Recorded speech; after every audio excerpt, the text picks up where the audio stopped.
Good afternoon, everybody. Welcome to Live at the Waterhole.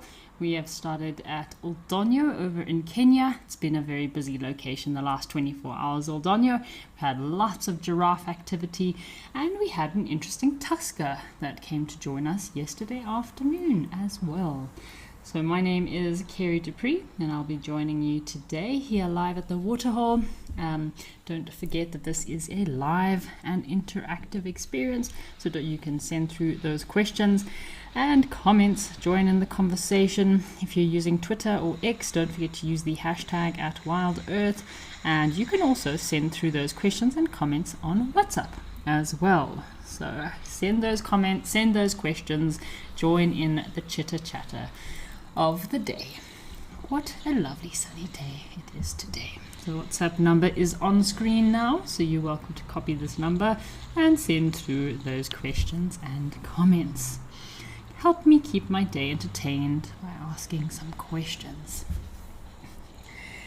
So yeah, we had this elephant bull that was here yesterday at Oldonyo. So I know we do have quite a lot of big elephant tuskers that occur within this region, like 1 ton and a few other tusker bulls. I was trying to figure out what the name of this big tusker is that we saw yesterday, and so far I had some of the Wild Earth viewers that did mention that his name is One Tusk, which is a very original name for a one-tusked big elephant bull. So it's not this individual that's on our far left. This bull's tusk is still quite short. The bull we saw yesterday, he was a massive elephant bull and a very long tusk. I think was it on his right hand side, and the left side he was missing a tusk there. So yeah, very special to be able to see these big elephant bulls.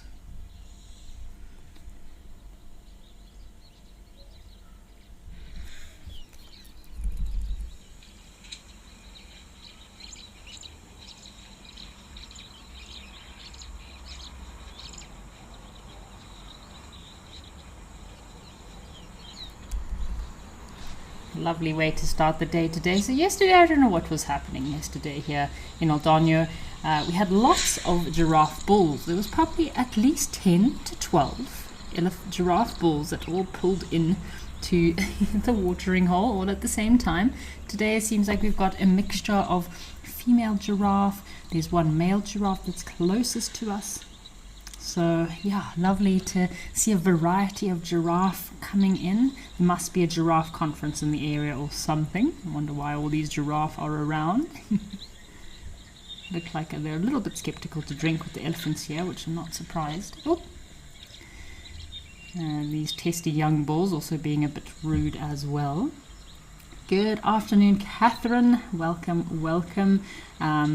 Wild Dog Wednesday would be fabulous, Catherine. We saw a cheetah over in Nguma in Etosha earlier in the week, so I'm dying to see as many predators as we can here live at the Waterhole. Been looking out for hyena. Any lions at our locations would also be great.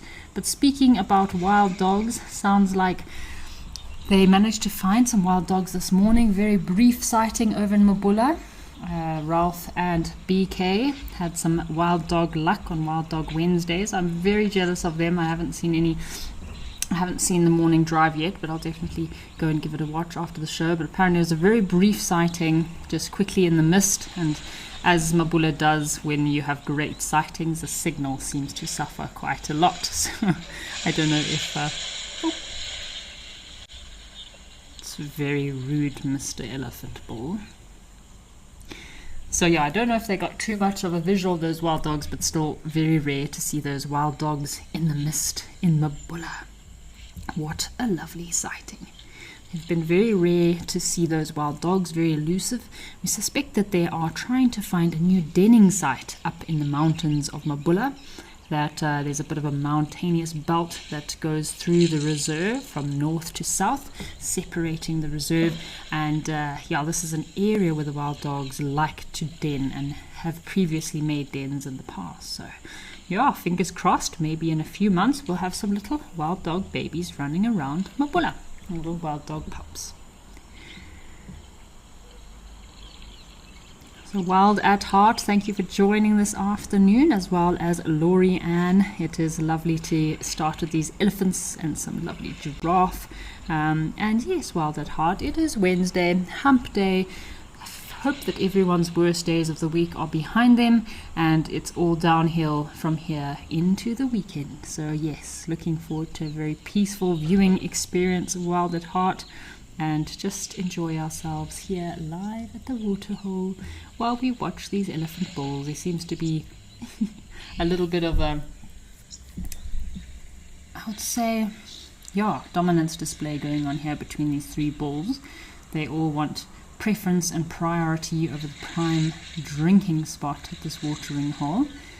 So, let's give these bulls a watch for a few moments and just enjoy the sounds of them moving through the water, splashing water onto their feet and just slurping up that water. Shall we have a quiet moment here just to enjoy this peaceful moments here live at the waterhole?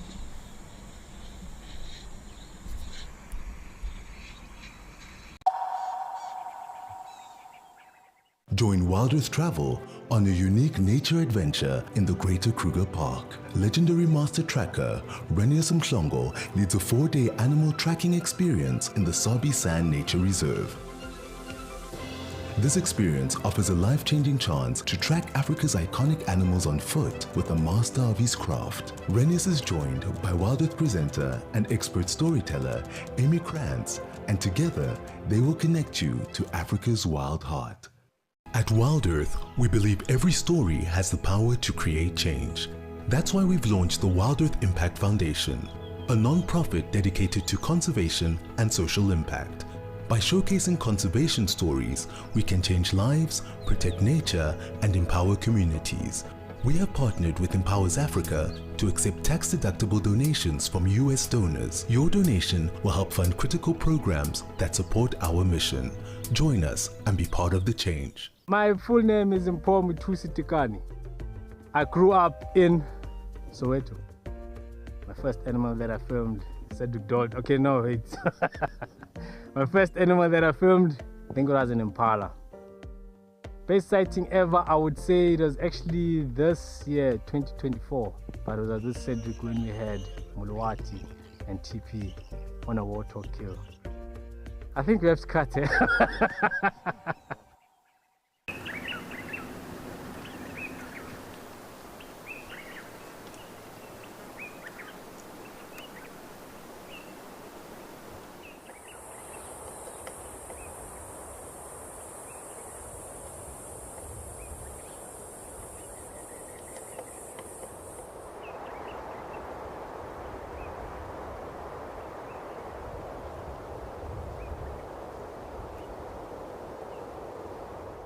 Are you ready for the adventure of a lifetime? Wild Earth Travel's newsletter is your passport to a magical journey.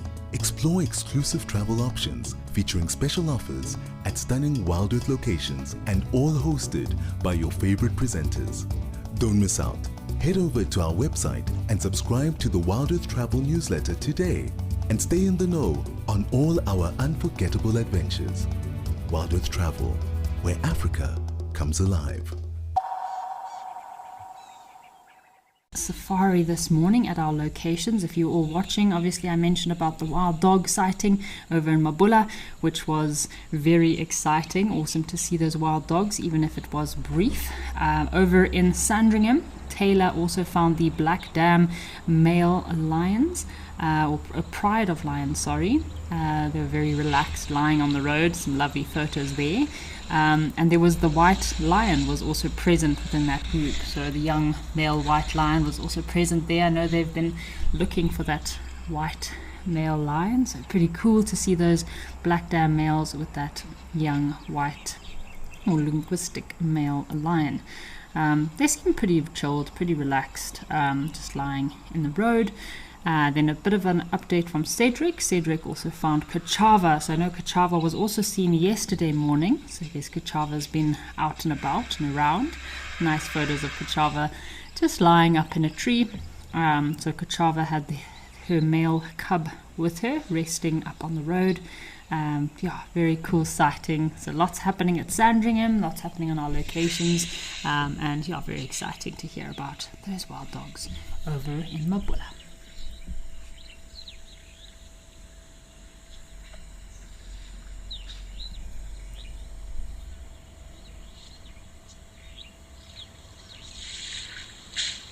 Just having a look to see what was seen in Amakhala today. I wonder if Amakhala was live this morning.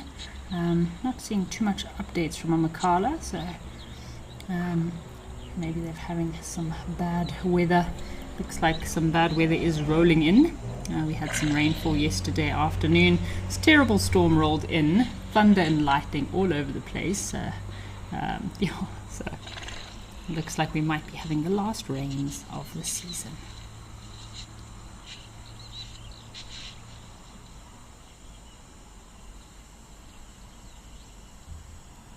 It's quite a big bull on our left hand side, and doesn't he look rather unusual without his tusk here?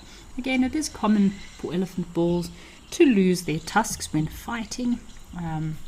They can break off sometimes outside of the jawline, and they can also fall out from time to time when feeding or fighting.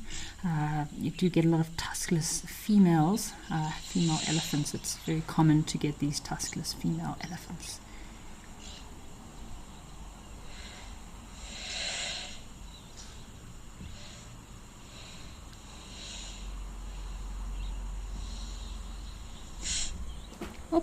Got some more elephants there. It would be lovely if we could have our secretary bird joining us. Haven't seen the secretary bird for quite some time, and this is definitely a favorite tree for all the animals to come and rest up under. You often see the giraffe under this tree. I've often seen the elephants resting up on this tree, so a nice tree to just rest up in the shade of the day.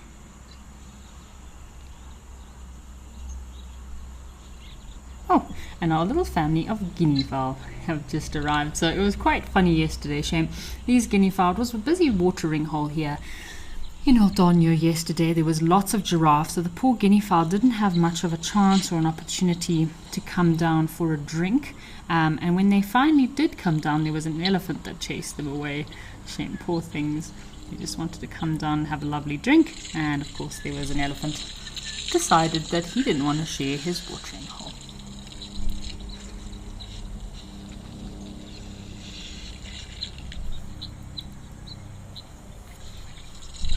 I hope these helmeted guinea fowl get a chance to have a drink. So helmeted guinea fowl are very good indicator species. They nest during the rains when there's enough grass. So guinea fowl indicate if they are not very successful in an area, they can indicate that there's not enough grass within the area. So very good indicator species.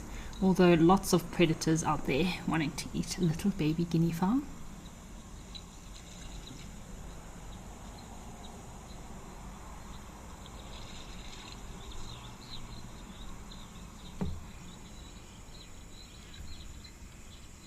They seem to be very relaxed, these elephant bulls today. It's lovely to see them very cool, calm and collected, very relaxed. It's midday, so they've probably had a busy day of feeding. Elephants will feed most of the day. They've got a very high requirement for a lot of food to feed on, so they need to move and feed constantly, and then when they get a chance, find a watering hole to come and feed at. Have a drink before they continue feeding.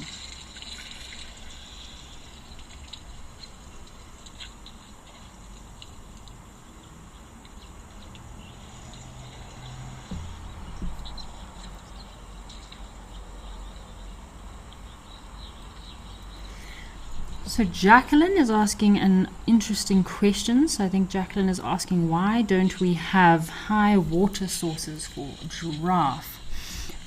I do know in places where maybe there's feeding programs for giraffe, you have giraffe feeders.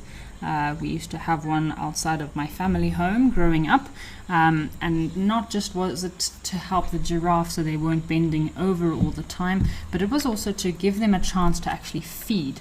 So in areas where you supplement feed animals, giraffe do take quite a toll, because animals like zebra can be quite aggressive. So the zebra that used to live in front of our house used to always chase the giraffe away. So it's more to, one, to not put them in a vulnerable position while feeding, but also to help them to have enough food, otherwise the zebra would eat everything. So I don't think it's necessary for these giraffe to have elevated water stations. They seem to be able to drink pretty with ease, depending on the individuals. Obviously, the older they get, it is a little bit difficult for them to bend. Imagine bending from about 4 or 5 meters high all the way down to have a drink. It's all part of the adaptations of nature. Once you start influencing too much and introducing elevated water stations, it can bring a whole other array of problems. So nature is very well adapted to living in a natural environment, and my theory is always the least you disappear, the better. Animals are so well adapted to surviving out in nature. Sometimes us humans try to interfere when it's not always necessary. How many giraffe have we got here? We've got 3, 4, 5, 6, 7, 8, 9, 10, 11, 12. There's at least 12 to 15 giraffe all in this area again. I think there must be a giraffe conference happening somewhere close by. Oh, you can hear those guinea fowl. Listen to those guinea fowl calling.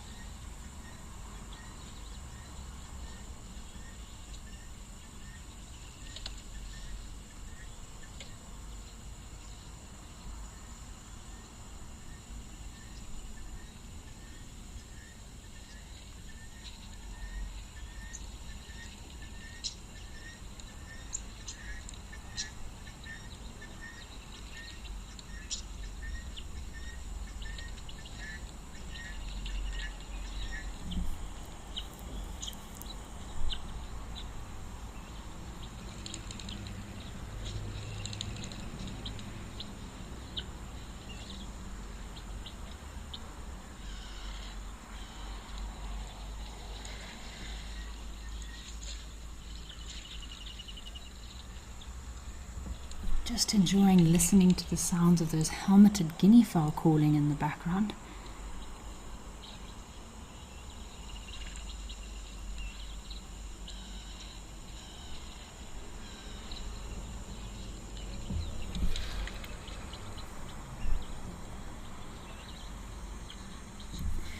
Alright, why don't we go and have a look at one of our other locations. Let's head over to Lentore and see what wildlife we have waiting for us there.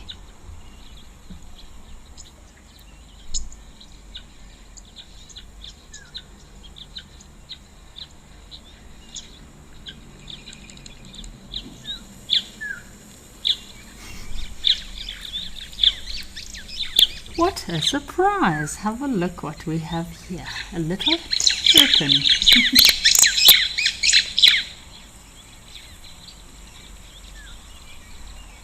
Looks like he's really staring off into the distance, searching for something. Check out this little guy, isn't he cool? We got a really nice close-up view of this water terrapin.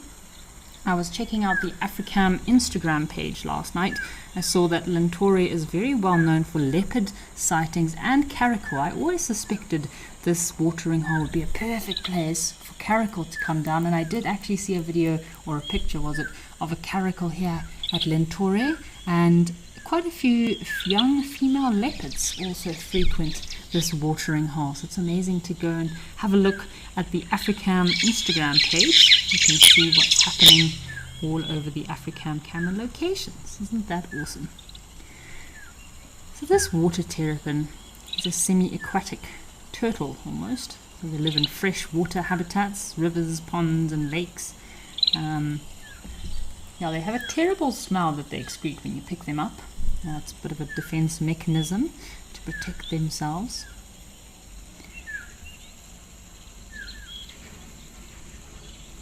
So they are omnivores, these little terrapin. He's got a fly on his neck there.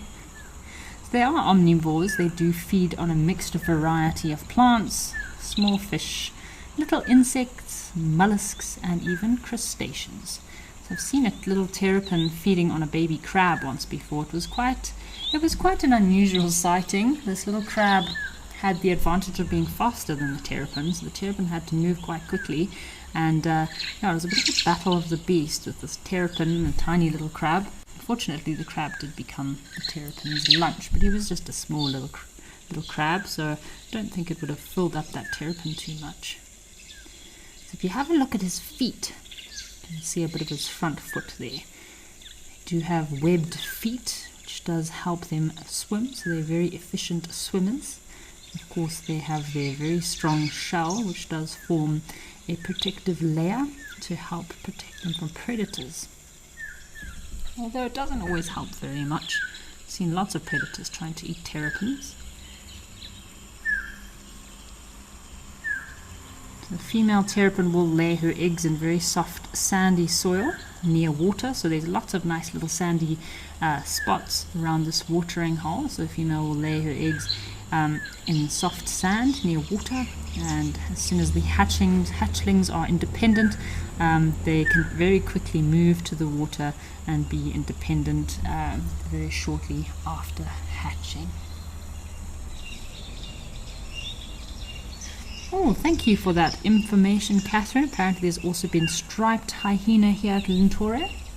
Yeah, I was learning quite a lot about the different locations and what you can see. Saw quite a few sightings of the cheetah over in Nguma as well on the African website or Instagram page. They've got one cheetah individual with a collar that they follow quite frequently. That seems to frequent on Nguma, the Nguma pan, quite regularly. But it was just lovely to see such amazing and clear images of leopards.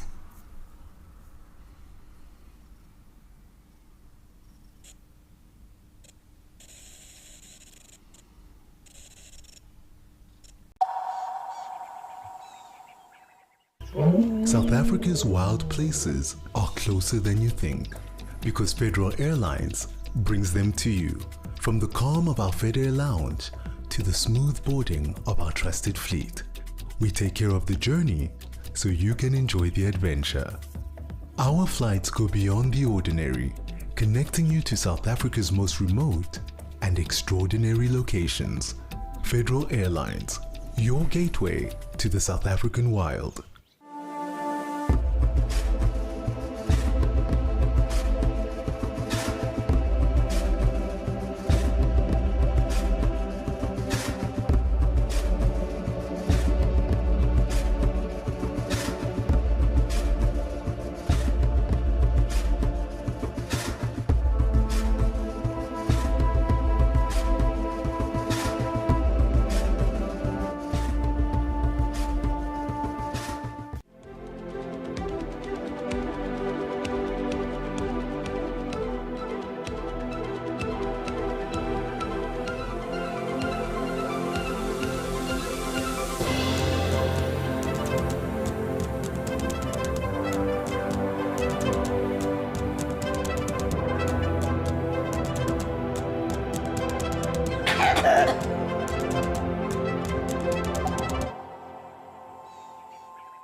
Also, when fighting, those stallions can be quite nasty, biting and fighting with one another, and those manes do help to protect them. Whereas giraffe have these very short, upright manes composed of quite thin, stiff, coarse hair, which does stand along the length of their neck, and they do not need that fatty layer in order to help their manes to be erected.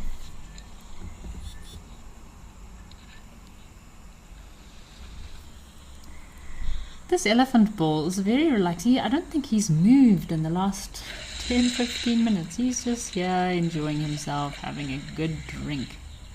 Hello, boy. I'm still trying to get over his missing tusk on this side. It is quite an unusual sight to see a big elephant bull like this without a tusk on one side.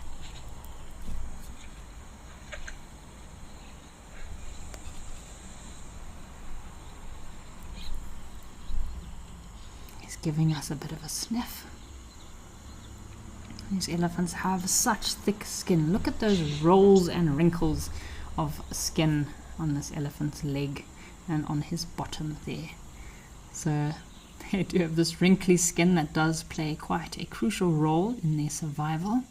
And this, basically helps to protect their joints and, helps them from getting injured by any plants, any of those nasty acacias. It protects them from predators too, so very thick skin. So an elephant's skin can be about 2 to 2.5 centimeters thick in some parts of their body, or 1 inch, which is very thick. So very, very thick, especially around their ears, trunks and joints.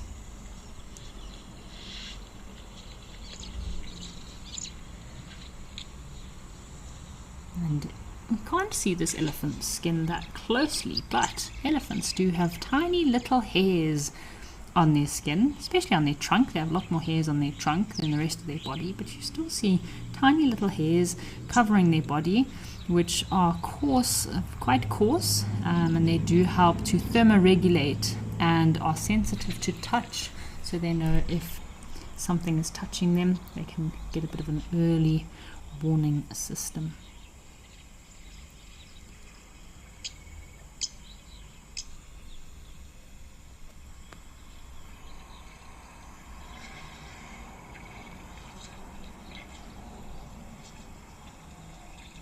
Small female giraffe coming in.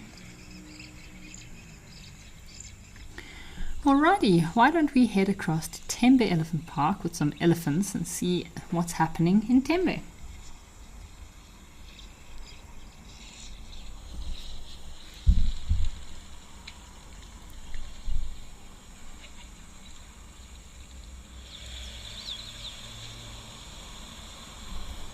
We have some more elephants here in Tembe Elephant Park.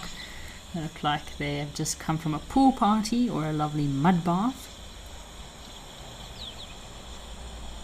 So these elephants, their skin does vary from species to species, or from region to region more like.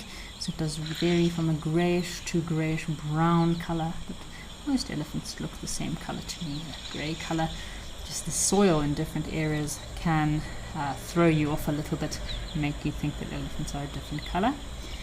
We've got a white-faced whistling duck down in the water there, and this elephant bull seems a little bit uneasy.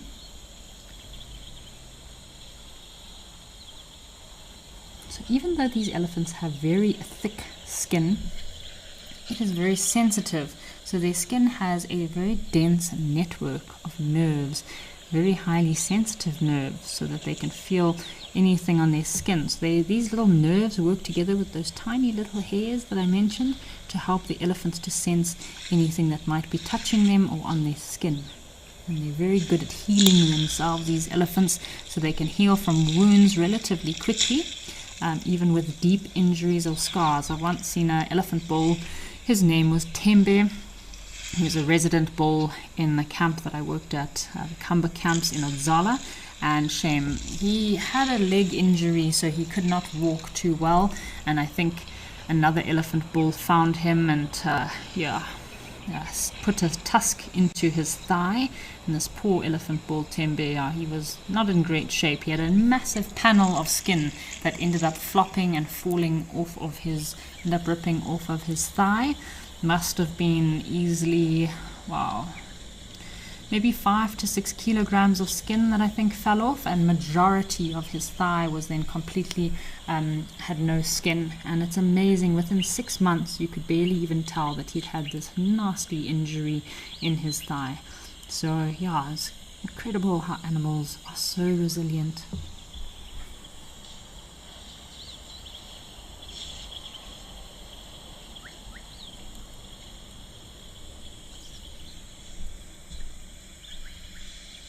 Looks like this elephant bull is going to go and give himself a lovely rub-a-dub-dub on this tree. We had a juvenile African fish eagle in this tree the other day, so we'll keep an eye out for him. Maybe he's still around. Got a question from Mindy Talapoa. Thank you for your question, Mindy, about if we think that there is an attempt of interspecies communication at watering holes. So there's very little research that has been done on this, Mindy, but yes, apparently there is strong evidence that does suggest that there could be some form of interspecies communication which does occur at watering holes, especially in diverse ecosystems in Africa.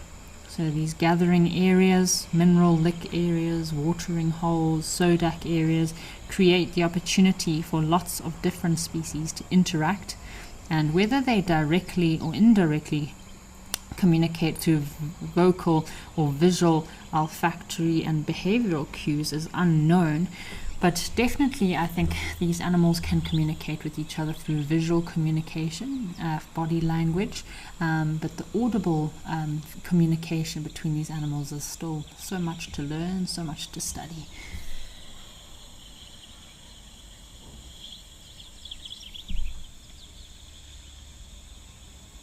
So Katleho Nantoma, thank you for your question. So yes, elephants can survive for a long time without tusks. Look at this elephant. He's scratching his bottom. You can see underneath this tree is completely bare of grass. That's an indicator of lots of activity, lots of elephants that have been moving through this area, using this tree as a rubbing post, and of course giving themselves a nice sand bath, which this bull is doing right now. So yes, lots of elephants can survive without tusks. I think it's easier for elephant cows to survive without tusks, even though it makes it difficult for them to protect their young. Oh, we've got another elephant coming to the watering hole. But with the elephant bulls, I think it makes it a little bit difficult for them because elephant bulls need their tusks not just to protect themselves but also defend themselves against other males that might be in the area. So yes, they can survive even with one or two tusks. I mean, there's very few predators that elephants have, but it does kind of put them in a bit of a vulnerable position when it comes to defending themselves against other elephants. So let's have a scan, see if anyone can spot our juvenile African fish eagle.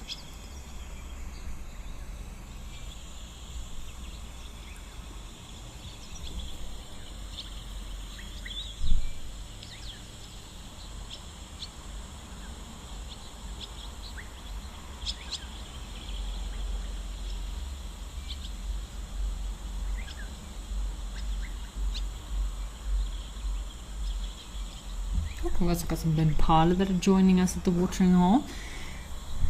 I wonder where the rest of the herd is. Sure. Oh, we've got some butterflies down there at the water. Also looks like some barn swallows that are flying over. I wonder if there's some rain predicted here in Tembe.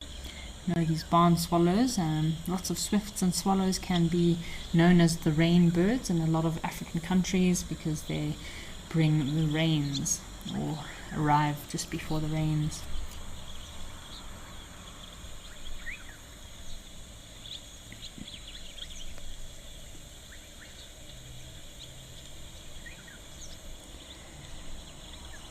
Do love the sound of those sombre greenbills calling in the forest here in Tembe. So Tembe is a very special location, lots of very unique sand forests, which does attract a lot of birders to come and see all the birds that occur within those forests. So incredible birding here at Tembe. Obviously they do have the big five, and the elephants. Tembe is very much famous for their massive elephant tusker bulls.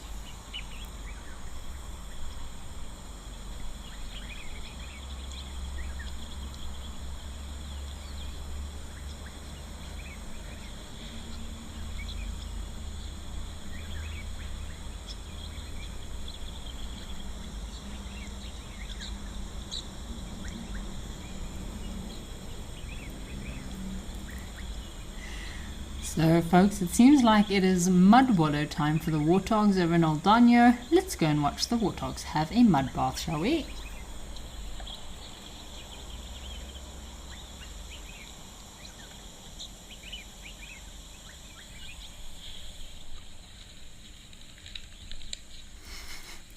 So we had a lot of warthogs mud wallowing yesterday, and it's always rather entertaining to watch.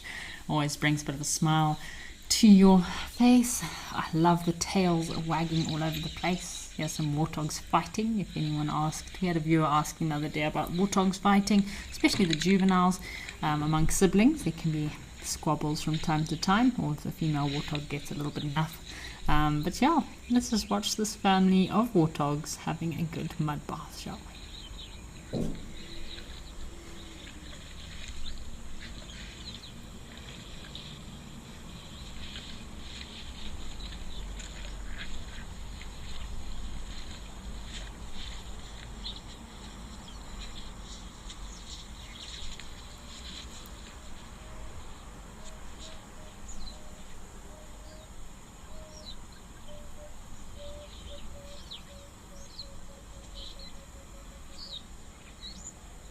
We had an unusual female warthog coming through yesterday.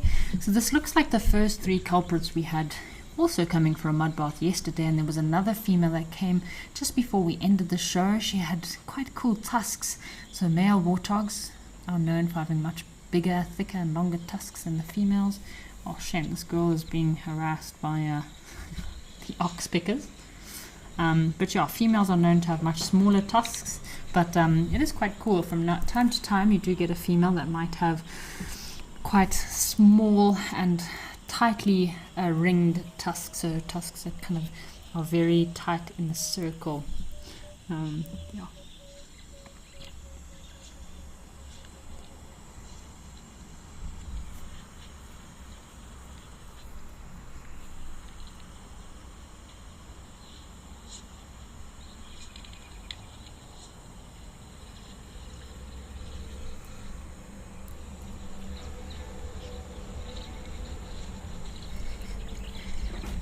This is a lovely close-up view of these warthogs. You can see again we were talking about the hair on elephants, and same as elephants. Oop. I do love how in different regions you get warthogs that are they do have tiny particles of hair throughout their body, some areas more than others, but the warthogs are very well known for having very thick manes too. And in some cases the male warthogs can also erect their manes, and it will be part of a territorial display or fighting display between the males.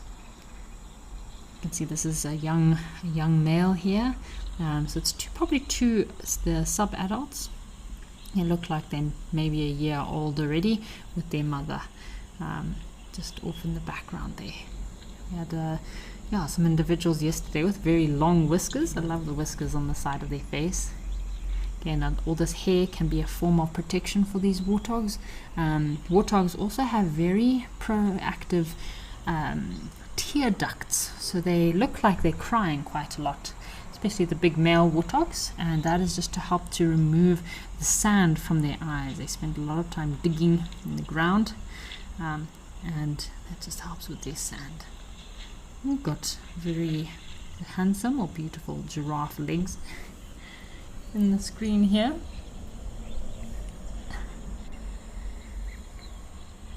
Pretty interesting to see these giraffe legs close up. So these look like very healthy giraffe legs. We were speaking about yesterday how giraffe, because they're such a tall land mammal, and they carry so much weight with them. Imagine a big male's just under 2,000 kilograms.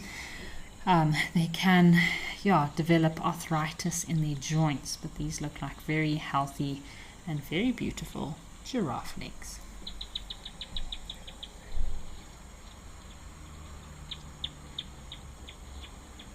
So wildlife lady, yes, it is very lovely to watch warthogs mud bathing. It's just something you could watch all day, same as elephant swimming or rhino mud bathing.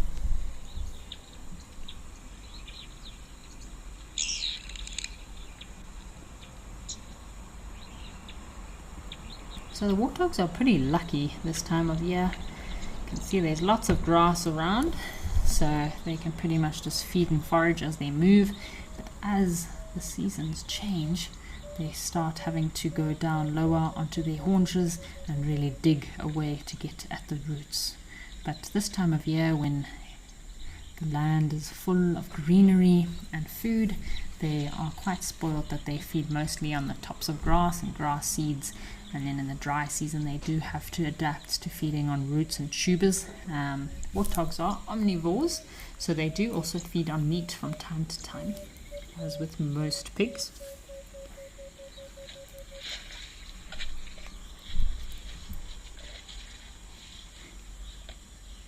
Giraffe legs are quite cool. Check out the contrast between the color. You can see very white at the base of their feet, and yes, we were speaking about giraffe hooves, and yeah, unfortunately I have seen a few giraffe that do get deformities or can get hoof problems, especially if they have a nasty spike or a splinter in that hoof, so they do have to be quite careful while moving through the bush. This female warthog is getting her ears cleaned.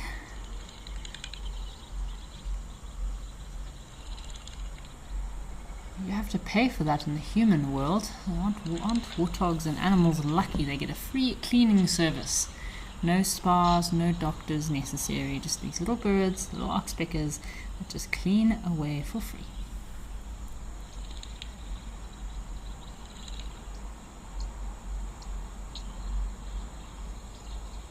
So Charlene Van Regard.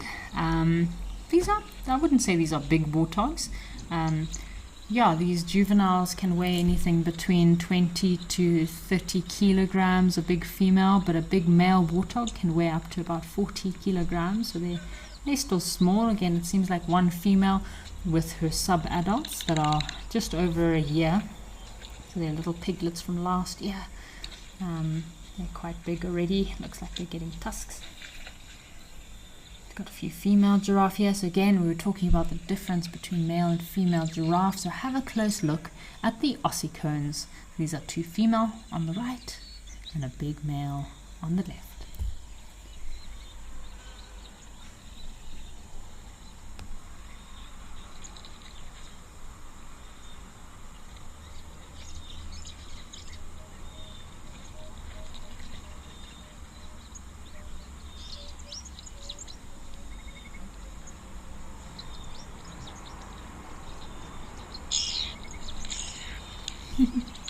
So this is still I wouldn't say he's a fully grown mature male, because his ossicones are only pretty much really bald on the tops. When the big males get older and sexually mature, the more they fight with one another, they get completely bald all around those ossicones.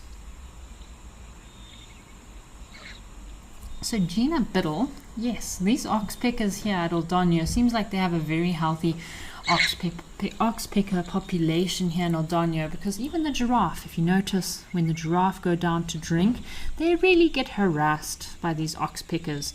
The oxpeckers are like desperate to shoot into their ears and also try and pick away at any ticks that might be hidden in the giraffe's ears. So, yeah, shame, they really get harassed quite a bit by these oxpeckers. Hello, beautiful girl. So she's ruminating right now, this giraffe. So they have a chambered stomach giraffe. They are ruminants, and as she stands here, she'll regurgitate her food and re-chew her food, and it's a way of getting as much nutrients out of their food as possible. Look at those eyelashes. You have to pay a lot of money in the human world for eyelashes like that. And you need some serious eyelash extensions there. Isn't she beautiful?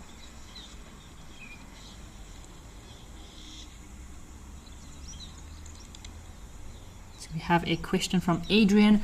So Adrian is asking if giraffes' markings are unique and used for identification. So yes, Adrian, every single giraffe has very unique markings. It's just like humans and our fingerprints, how every human has a different fingerprint, all unique and special, and that can be used as a form of identification, all these different spots. You pick a few patterns, on 1 or 2 patterns on each side of the giraffe, just like leopards. So ideally you want 2 to 3 very interesting or unique patterns, and that can help you identify them with the males. Males often will have extra protrusions from their head or uniquely shaped ossicones. In some cases, I've even seen male giraffe with broken ossicones, and that can happen from fighting or shame. Unfortunately, sometimes when they get caught in fences, it can also break those ossicones. That can also be used as an identification feature.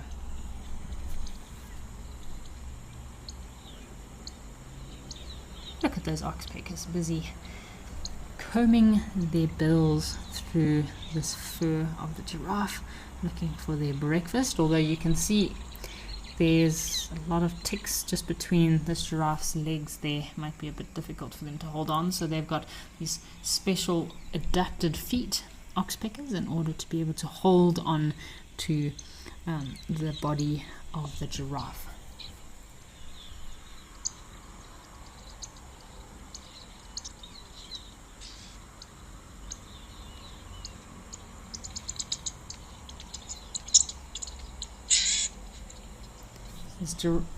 Oxpeckers have what is known as a zygodactyl foot.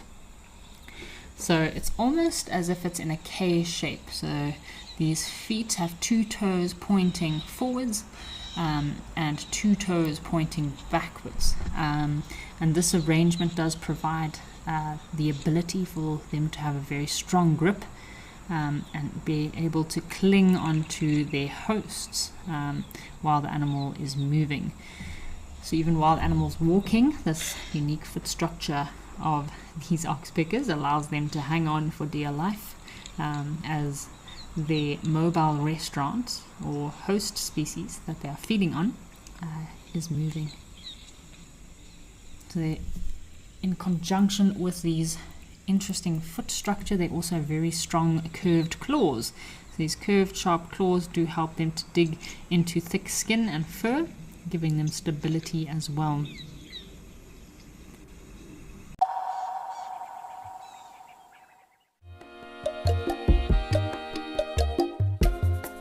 My name is Amy, and today we're going to be doing things a little bit differently.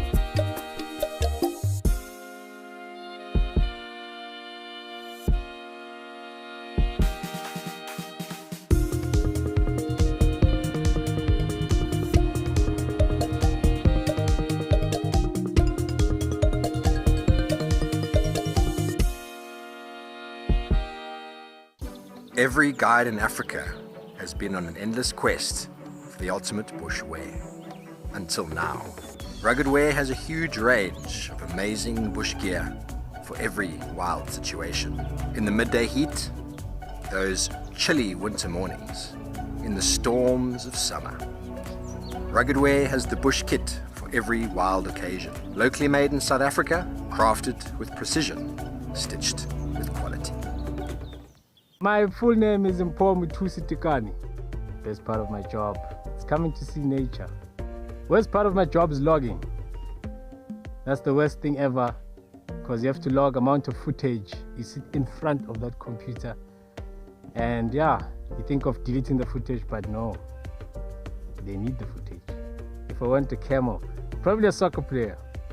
I know some people don't believe me, but I'm very good, and I'm very fast.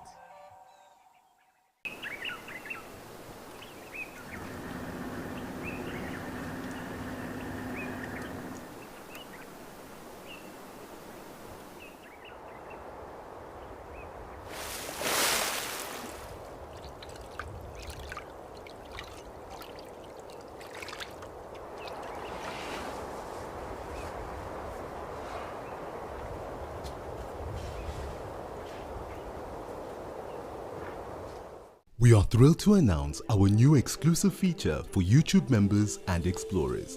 Join us live every Tuesday for our sunrise and sunset safaris. Experience Tawny Tuesday like never before with up-close encounters and breathtaking moments. Don't miss out. Become a YouTube member or explorer today and immerse yourself in the heart of the bush. See you Tuesday.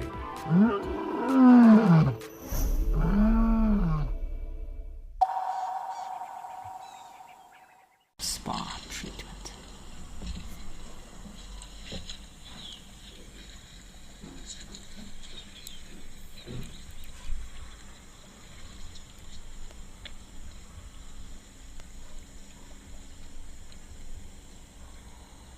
Oh, she was having a very good mud bath in that little mud wallow spot of hers, really getting in there, digging away, exposing all the nice muddy soft swell.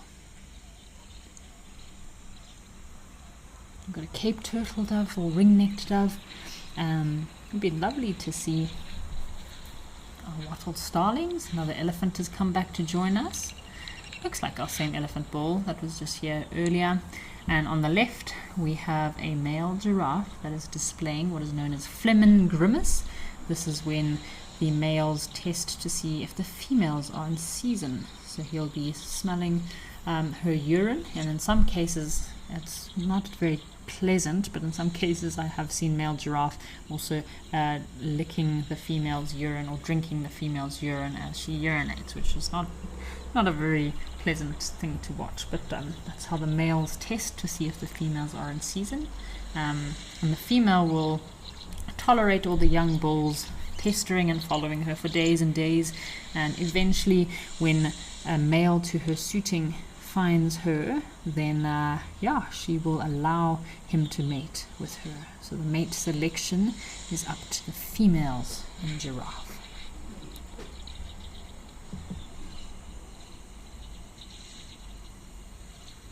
So Ellie is asking if giraffe get darker with age. So yes, Ellie, in a lot of cases giraffe do tend to darken with age, especially males.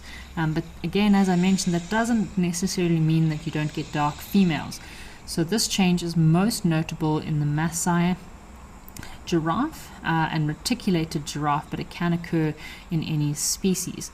And this can be linked to hormonal changes as male giraffe mature, increasing their testosterone levels, combining to contribute towards this darkening of their coat.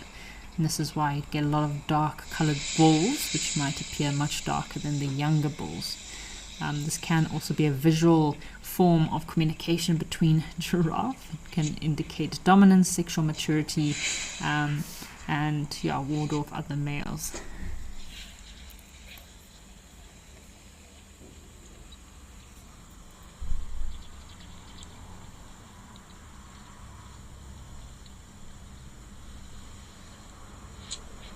This male giraffe is really persistently following this poor female. She must be in season. It is a common behavior, this behavior, and as I mentioned, it's to detect the chemical signals or pheromones that this female giraffe is excreting in her urine. So he'll curl back, once having a good sniff, he'll curl back his upper lip, exposing his teeth and gums, and inhale deeply. The scent and particles will then put into the Jacob's organ. Alrighty, why don't we head back across to Tembe, see what's happening in Tembe. We've got some more visitors to the watering hole.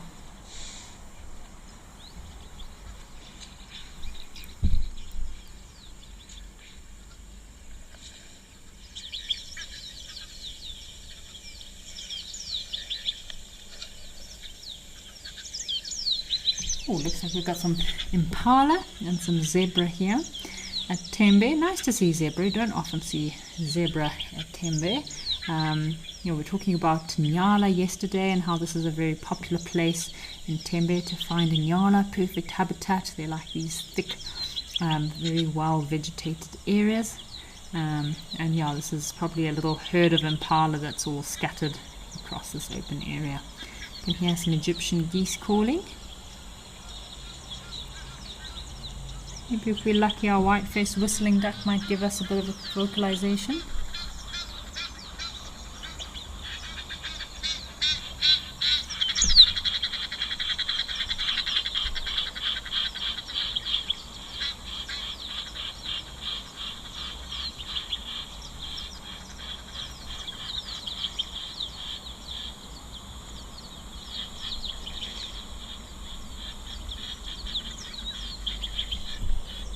It's just really nice to take in all the audible sounds of the bush sometimes, just sit in silence and just enjoy a incredible view and listen to all the birds calling around us.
The Wild Earth Impact Foundation is a non-profit that uses the power of wildlife storytelling as a force for good. We create sustainable development projects that showcase conservation stories, empower people, and inspire environmental action. As a registered South African PBO, you can make a tax-deductible donation to the Wild Earth Impact Foundation.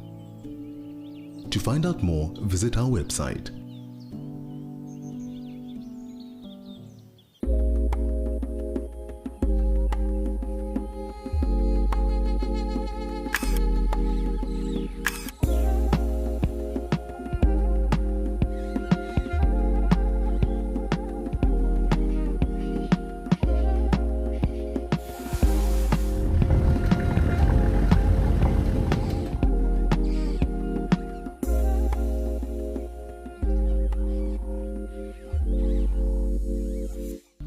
Step into the heart of Africa from the comfort of your home.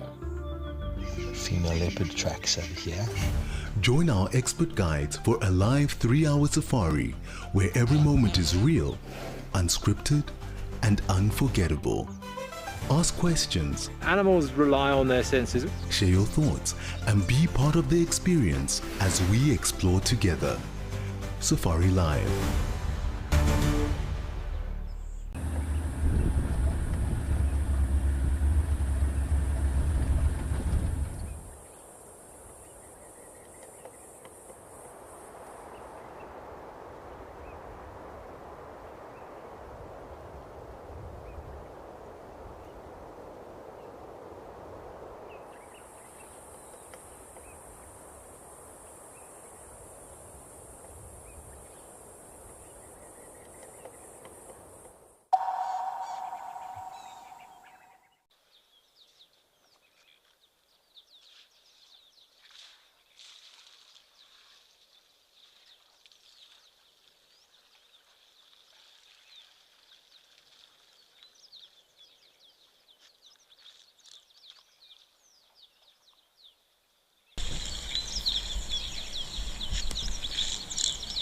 Oh, looks like we've got a few elephant bulls here.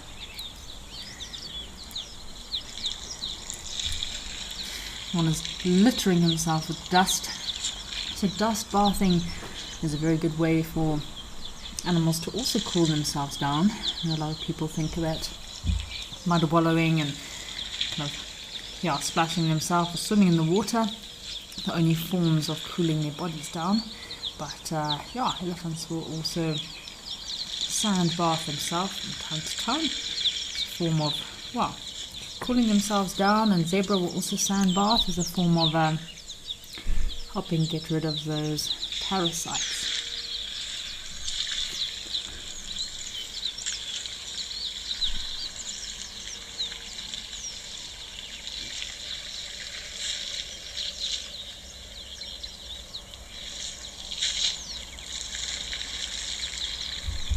Comment from Wild at Heart. So Wild at Heart is curious about a rock python in Tembe that was injured while trying to swallow a kill. And I guess Wild at Heart, you're trying to find out if this python has been recovered and returned to the natural environment. Wild at heart, I will ask around a few people if if anyone has any idea what happened to this python, but I don't have too many contacts or close friends in Tembe. If anyone else does have some contact. So, Wild at Heart, I'm getting some info from Gwyn. Apparently the last update was that rock python had surgery. So often when these python are swallowing prey, nasty little horns of an impala can cause a bit of a very impaling injury. But apparently the python was stitched up, had surgery, and was reintroduced into the wild. So yeah, big thanks to the team there at Tembe Elephant Park for helping to rescue this African rock python. Quite an interesting story. Thank you for sharing that with us, Wild at Heart. Yeah, these python species, so important to try to protect and preserve them. So I know they are an endangered species and very much protected. It is one of Africa's largest and most impressive snakes.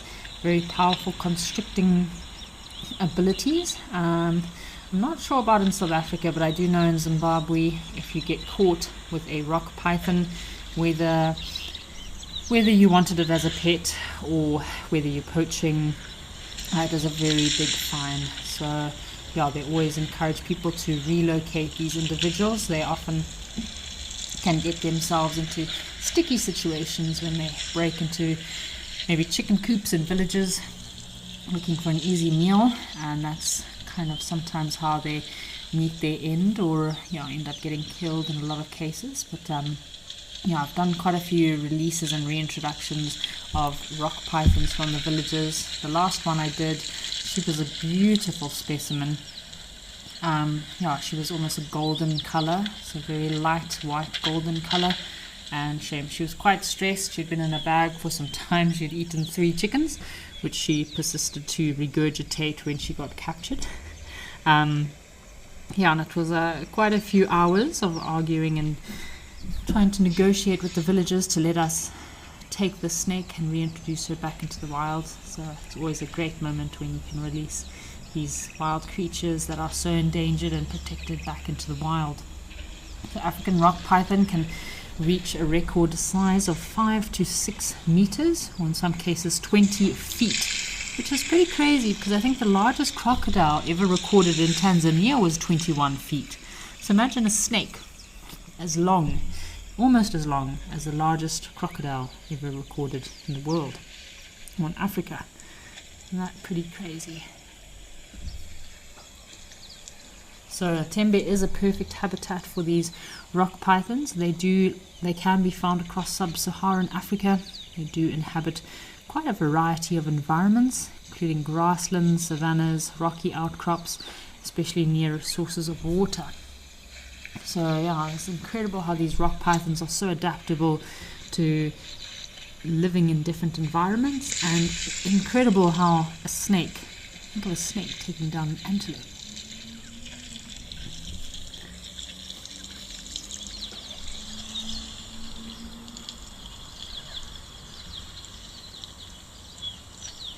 So it is incredible to think of an African rock python catching an antelope. Isn't that crazy? I mean, there's been they seem to be very active this time of year. I mean, if a rock python catches a big prey species like a little impala or a duiker, they don't need to eat for a couple of months. It seems to be very busy. I know on Instagram there's been at least 5 or 6 videos over the last 2 months of rock pythons that have captured impala, baby impala, adult impala, warthogs. It's incredible what they can feed on. So they are carnivorous, these rock pythons, and they do eat small prey. So the smaller the python, the smaller the prey. So when they're still young, they'll feed on small mammals and birds, but then as they get bigger, they will go for bigger prey like antelope. Incredible ambush technique that they have to capture their prey. And then they coil around their prey, suffocate their prey before completely swallowing their prey whole.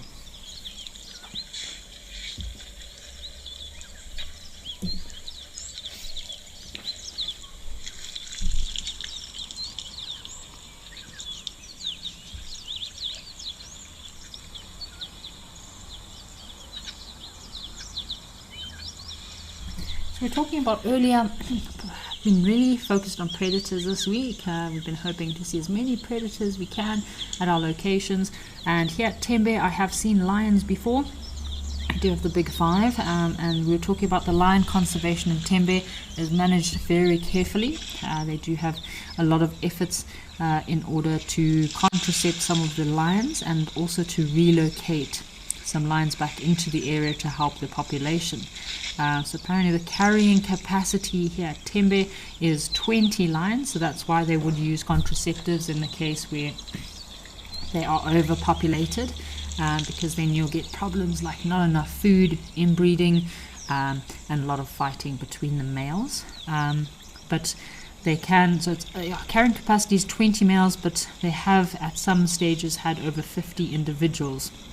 I know at this area there's a pride of lionesses that does frequent this pan from time to time. I've seen them once. It was a really cool sighting.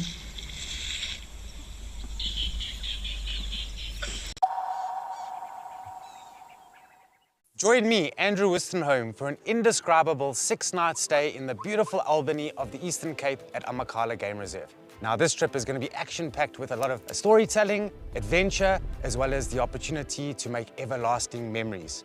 We'll be exploring the best of Amakhala by staying at 2 luxury lodges, which will be the perfect blend of comfort as well as wilderness. Book your spot today, and let's get ready to explore the wild beauty of Amakhala. Become a Wild Earth YouTube member today and unlock extras and bonuses, like ad-free streams so you can stay immersed in your safari without any interruption. Have your burning questions answered first by me or other expert naturalists. Join now to avoid missing out on these amazing benefits. Help us connect people to nature. My name is Takudzwa Panda Msesani. My scariest moment is when it happened twice. The other time I was with Cedric and the other time I was with Steve. And all those times it was a black mamba.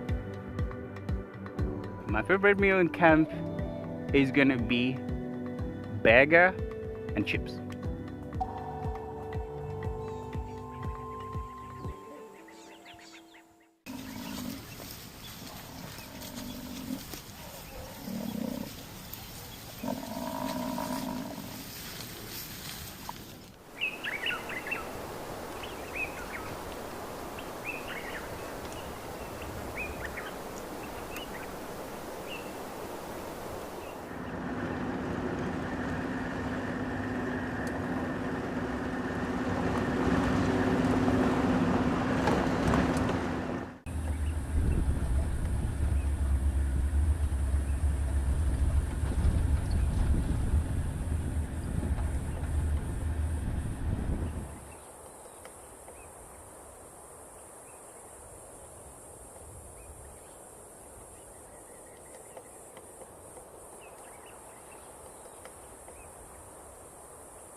So yes, Gina, it would be cool to see a snake or a python. It would be pretty epic. But of course, when you're looking for things, they don't always show up. Best time of year to see the snakes is just before the rains arrive. They're all coming out of their holes and burrows.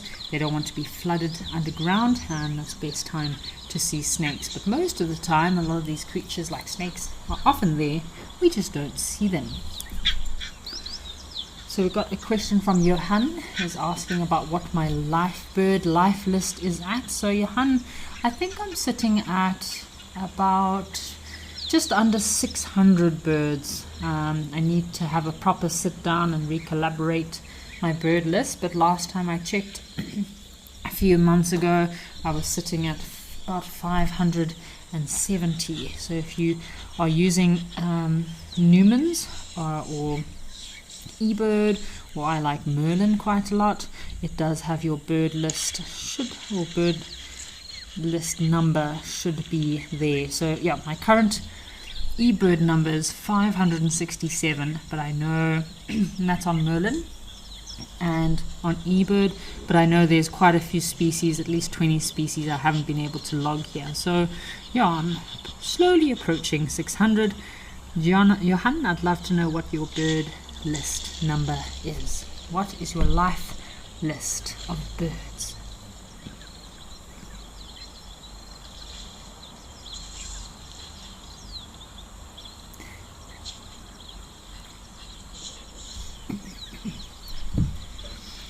So the spot that we're looking for this fish eagle is this acacia tree right in between these 3 elephant bulls. So the one directly in the middle.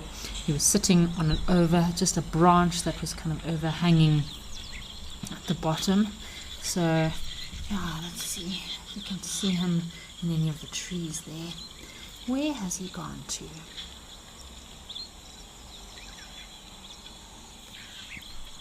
So Catherine, thank you for your update. So Catherine also sent a bit of an update from our snake recovery story of the python. So apparently the snake, the 28th of February was the last update, and it was found on a farm in KwaZulu-Natal, and it was planned to be released early March, which, as far as I understand, it has been released successfully into the wild. So as I mentioned, a lot of creatures living in nature are very resilient, and can survive a lot. I know a lot of cases where snakes have been successfully captured, rehabbed and reintroduced into the wild. If you've heard of the snake catchers in Durban, in KwaZulu-Natal, Snakes in the City, sorry, it's called Snakes in the City. Yeah, there's that couple, they do an amazing job of relocating and moving snakes from an urban environment back into nature.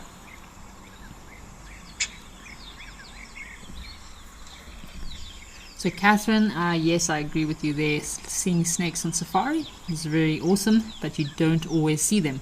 And in most cases, when you do see the snakes, it's with guests that don't want to see snakes. So I've had multiple guests on safari that said they want to see snakes and you don't see a single snake. And then you get guests on safari that hate snakes and you see a snake every day. So it's amazing how it always works out like that.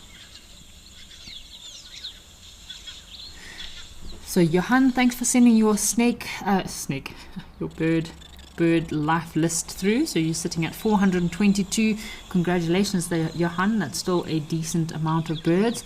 I've been lucky. I've got a lot of rare birds that I managed to tick off my list in West Africa. Probably over 300 different birds just from West Africa alone. So yeah, well done on that number, Johan. Pretty good number of birds. Oh, I think I heard little bee eaters. Let's have a listen.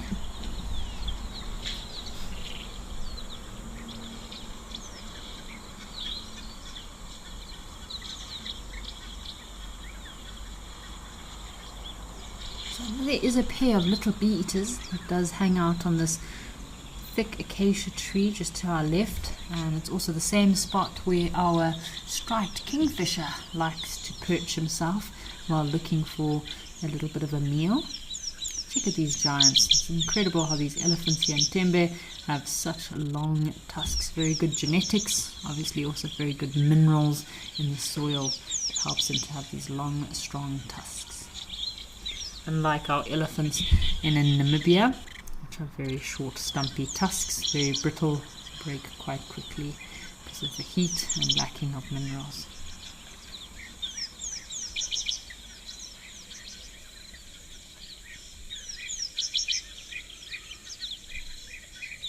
Oh, there's the European bee eaters calling. Sounds also like a green-backed Cameroptera calling just off to our left, probably in a thicket somewhere. Oh, and we also had a pretty awesome bird sighting. Johan, I don't know if you were watching yesterday. We had a rock pratenkool over at Nguma, which is a very rare sighting. I mean, they do occur in Namibia, but they're not often seen at Nguma, so it was quite a rare sighting. Lovely new species to add to the list. I have seen a rock pratenkool before on the banks of the mighty Zambezi River, but my first time seeing one in many, many years. So a pretty cool sighting of that little rock pratenkool.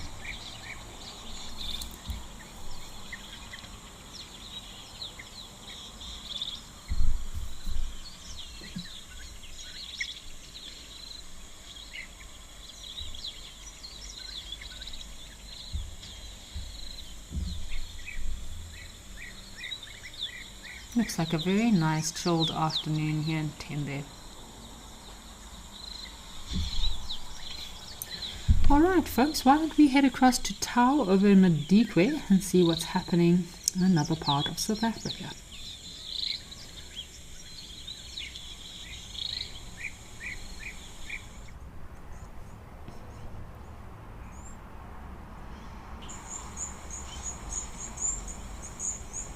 It has been a lovely scenery here at Tau Game Lodge over in Madikwe. This area during the dry season is normally completely barren. All you see is sand and rocks. And have a look at the complete transformation from a red, rocky, open, barren area to all of a sudden lots of lush green plants, nice grass. Looks like we've got some daisies in the background there, some yellow daisies. We had some ostrich here yesterday, which was pretty epic sightings. You see some ostrich. It was, I think we had 3 males and 1 female ostrich. Lovely to see ostrich, not something we see often at the locations. Have a look, there's an impala ewe or female impala just lying in the grass, almost completely hidden. Got a zebra here as well. So this pan is also very well known for leopard. I have seen at Tau there were leopard that do like to frequent this pan at night, and I know there have been a few sightings of cheetah. The cheetah do come down to also drink at this pan as well. Lots of crocodile activity. Yes, I did watch, there's another video on the Africam Instagram page of one of the crocodiles that was in this watering hole. There are 3 big crocodiles that live in this watering hole, resident crocodiles, and I've seen them making a kill twice here, and one of the kills they almost made from a few months ago. It was a warthog that was looked like had been mud wallowing next to the water and then decided to take a nap, and this crocodile was stalking the warthog, but the warthog was a few meters from the water's edge.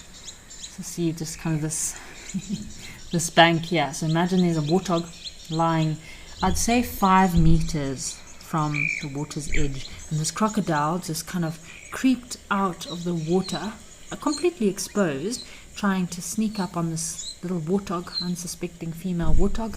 Luckily the warthog snapped out of her little napping mode just in time to escape the jaws of a crocodile. So the water levels are starting to drop here a little bit. I can't decide if it's raining here at Tau Game Lodge or if it's just a bit of wind. Keeping a lookout for those crocodiles. Where are the crocodiles? There's a nice warthog rubbing post on the right hand side here. Very popular and used by warthogs.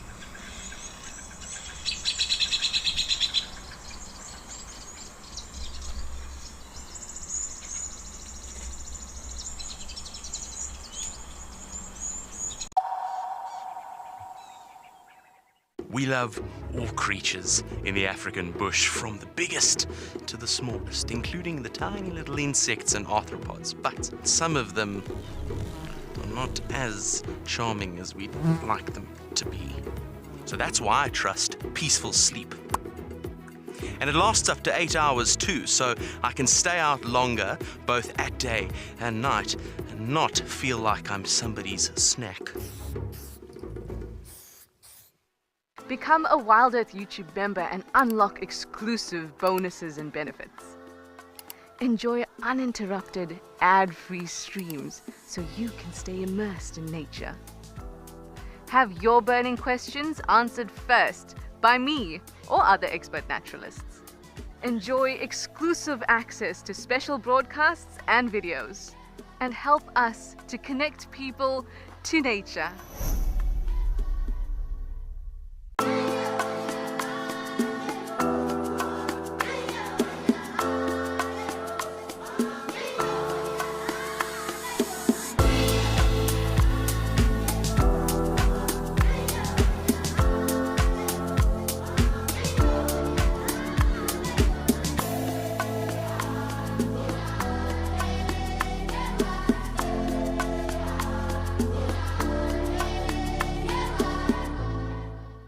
understand that not everybody has got spare pennies to rub together at the end of the month. We're introducing an initiative called Gift an Explorer, so that those with lots of pennies can gift a Wild Earth Explorer access to those with fewer. We're aiming for 250 gifts, but the more the merrier. You can nominate a recipient or keep it anonymous. It's a great way to share the Wild Earth mission with other nature lovers around the world. Wild Earth Travel would like to take you to Namibia and Botswana. Drift over the desert in a hot air balloon, then glide through the lush Okavango Delta in a dugout canoe. This extraordinary journey blends dramatic landscapes with outdoor adventures and unparalleled wildlife encounters. Discover Africa like never before. Book now with Wild Earth Travel, where Africa comes alive.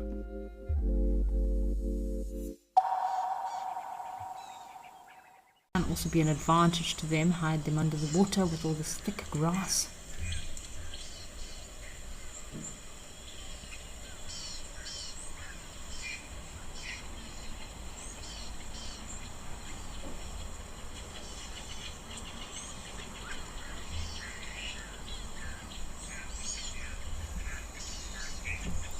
Very healthy population of impala.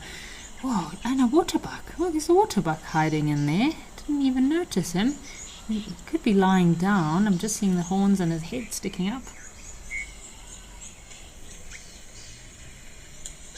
Lovely male waterbuck. They were feeding on this, these reeded areas during the dry season. The baboons, monkeys and waterbuck were all coming down and feeding on this reeded vegetation. It was the only greenery in the area.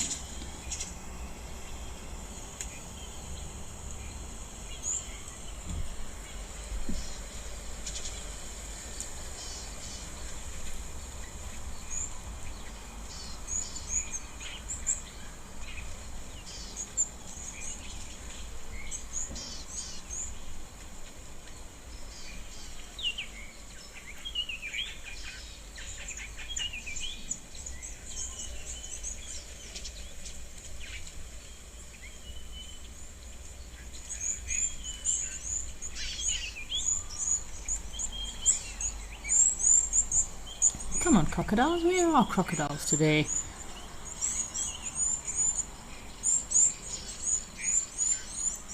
Here's some little waxbills and firefinches also in the background, chirping away. So they'll come down to the watering hole, these smaller birds, to drink, but because of bigger birds of prey, they can't come out into the open. They will sometimes find a branch, just like at Lentore, very thick acacia branch, or some vegetation covering the side of a watering hole, and that's how they'll get down to have a drink. The impala look a bit skeptical to come down for a drink. Wonder if they don't see our crocodile that we're looking for. It's just lovely to see this location in its prime green season. It's been very dry here at Tau Lodge in Madikwe. I think they had a very long dry season.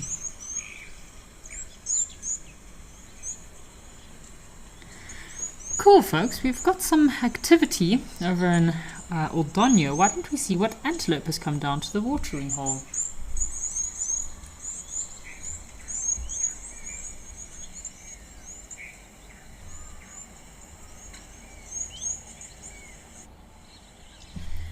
So look what we have here. Besides an invasive species, Lantana camara, datura. There's some datura on the left there, but we've also got a Grant's gazelle. How cool is this? It's quite an unusual antelope. It looks very similar to a springbok. I've never actually seen one live, not live at the waterhole, I mean face to face seen one, but very beautiful antelope, very similar to springbok. Do a very large pale gazelle with upright horns, relatively small eyes. Looks like he's busy feeding away here. So the habitat, they do occur in Kenya and Tanzania. It's a very limited habitat. They're not as common as your springbok. They do occur in parts of the Rift Valley as well. It's very busy, same lots of insects. His tail is going wild, so they do feed on a variety of grass, herbs and shrubs. In the dry season, they might have a bit of a varied diet and even feed on fruit from time to time, like the balanites fruit, and even solanum have been recorded to have been eaten by these Grant's gazelle, which is quite unusual. So solanum is the snake apple, which is known to be poisonous, used in a lot of African traditions in order to make medicine. Mostly it's a toxic. It's also very toxic and poisonous. So interesting that these Grant's gazelles have adapted to feeding on fruits of the balanites and also solanum. It's the only species that I know of or have read about that feed on this snake apple or solanum fruit. So Catherine is sending a comment through that the Grant's gazelle are not seen very often, and yes, I agree with you there, Catherine. I think this is only my second time seeing a Grant's gazelle, and the first time I saw this Grant's gazelle I had no idea what they were. I was like, it's a springbok, but it's got very long horns. Very long, impressive horns. So typically these are herbivores, and they can be concentrated in areas such as the Serengeti plains. They can also be seen in mixed groups. So herds of these gazelles can reach numbers up to 500 individuals from time to time. Isn't he beautiful?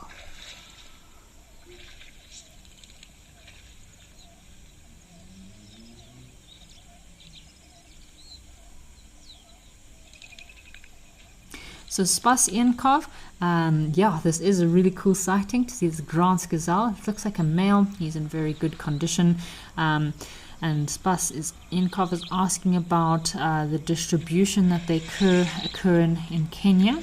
So yeah, it seems to be they're more in the southern part of Kenya and Tanzania. A very small distribution throughout Kenya, and more areas that they occur in Tanzania. So yeah, very cool to see this little gazelle species. He's very busy wagging his tail, lots of insects bothering him. So although these species have been eliminated in some areas due to agricultural maybe developments, they were also poached uncontrollably in some regions. So even though they've been poached quite a lot in previous years, I think in the 80s, 70s and 80s, and they have lost a lot of their habitat, these gazelles are still quite widespread and common both inside and outside of national parks.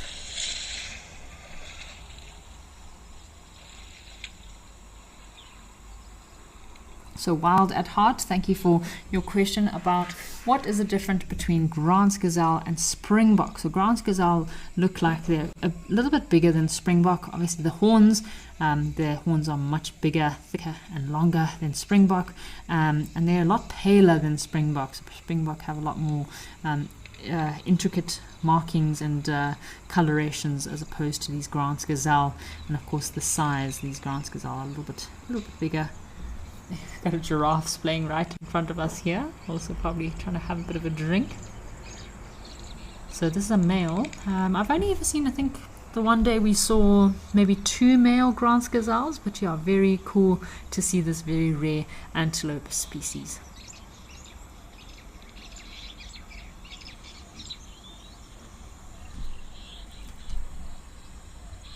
What is he looking at?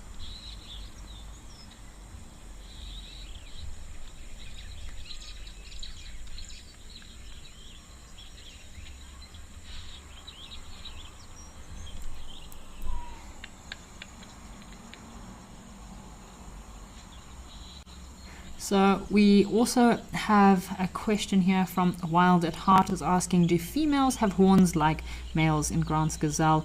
I'm sorry you haven't been to Kenya yet, Wild at Heart. I'm also dying to get to Kenya. But yeah, so another difference between the Grant's gazelle and springbok is apparently the Grant's gazelle females do not have horns. So only the males possess horns in Grant's gazelle, which are very long and slender. Of course, they do curve backward a little bit as well. do have these very inconspicuous bumps where the horns might be present in females. So yeah, there's another difference between the Grant's gazelle and springbok,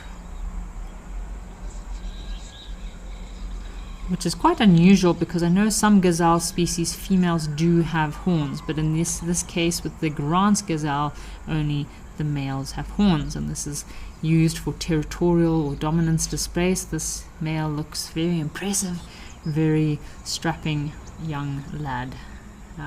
Wouldn't want to go into a duel with him.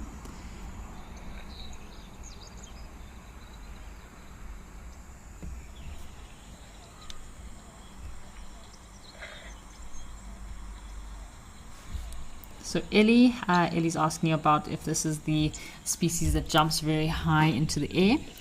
So Ellie, yes, Grant's gazelle can pronk or jump into the air, but it's more characteristically known for the springbok. So springbok do have that prancing and jumping up into the air behavior. This can be a dominance display between the males. Can also be to try to ward off any other males in the area. It's like just a bit of a display to show that they're strong, have lots of energy, and can take on any competitors. Still got lots of giraffe, obviously, coming down to the watering hole.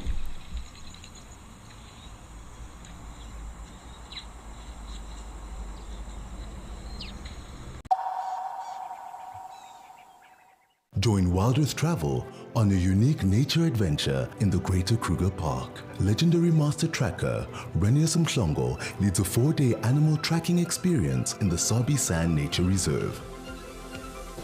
This experience offers a life-changing chance to track Africa's iconic animals on foot with a master of his craft. Renius is joined by Wild Earth presenter and expert storyteller Amy Krantz, and together they will connect you to Africa's wild heart. Join the Wild Earth YouTube superfan community and unlock a world of additional perks. Get exclusive early access or discounts to Wild Earth travel deals. Wear the best bush attire with merchandising discounts. Enjoy an interactive live monthly private safari.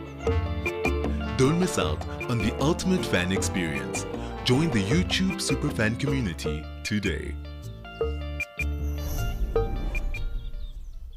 My name is Takudzwa Panda Nsesani. I really want to film an artwork, and it has been my goal. I'll be just keeping my eyes open. The worst driver is James. He's driving, you gotta be holding on back in there, like in bumps, and I mean, it happens when, these things happens when you're actually going for animals usually. But then, he's driving, you gotta put your seatbelt.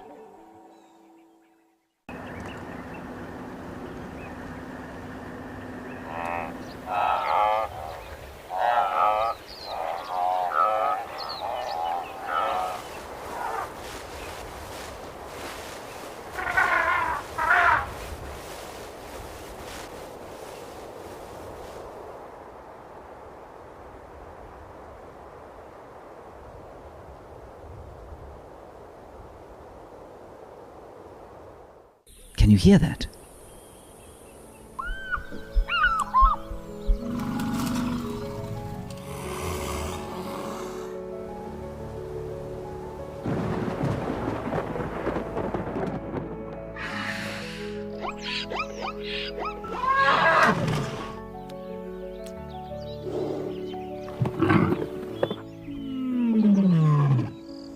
The wild is calling.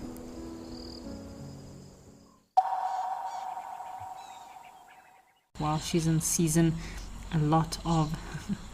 she'll have to put up with a lot of persistent males following her from time to time, but again, she'll wait for the biggest male that meets her partner requirements, that is big enough, has good genes, that she'll be happy to spread, happy to allow him to mate with her so that she can pick the best genes. It's always about genes and genetics in nature. Every animal wants to make sure that they procreate with the strongest, biggest and strongest males.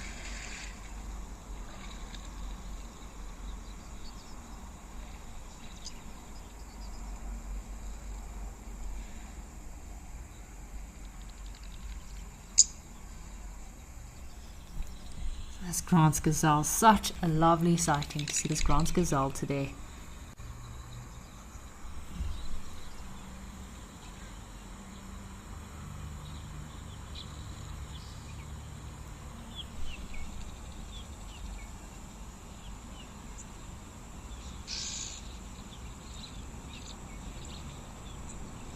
These Grant's gazelles specially designed and adapted to dry environments, very similar to their cousin the springbok. They can survive in very hot and dry climates, traveling for very long distances for food and water. So they typically, as we mentioned, browse grass, shrubs and fruit. But it's very fascinating, and it's very interesting how they can feed on such different fruits and even toxic plants. So I wonder if this Grant's gazelle can feed on a solanum.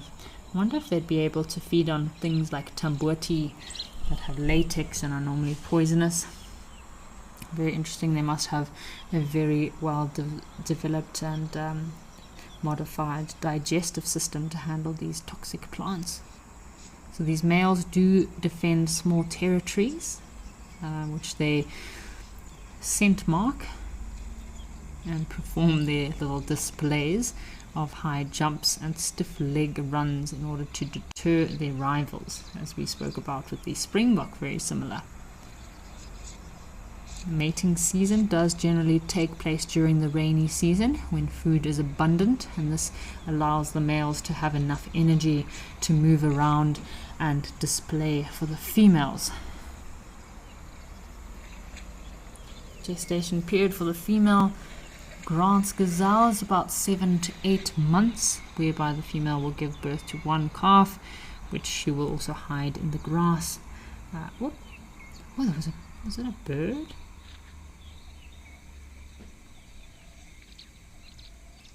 Seems to be a very brightly coloured bird that keeps flying across the screen here.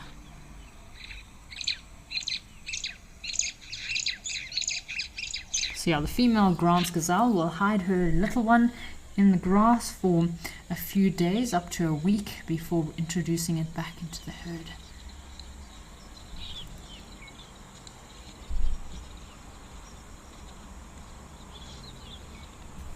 These Grant's gazelle, just like springbok, they're quite an iconic part of the African savanna ecosystem. The balance between prey and grazers, it's a very important part of the ecosystem, these gazelle species. Oh, we've got our helmeted guinea fowl are back. Hopefully they'll be allowed to have a drink at the watering hole. Shame they don't seem to be allowed to drink very often, these guinea fowl. Every time they go down there, they're chased away by something. Just keep an eye out here. There's a brightly coloured bird that keeps flying across the screen. What is it?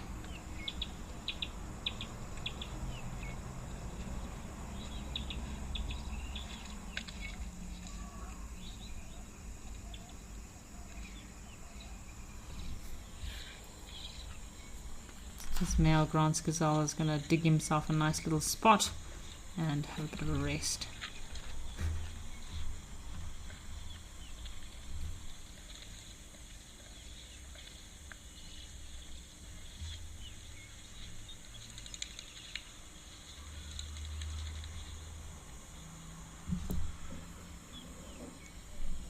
So we got a comment from Siv in Norway. So Siv is mentioning about it would be cool to see a Gerenuk.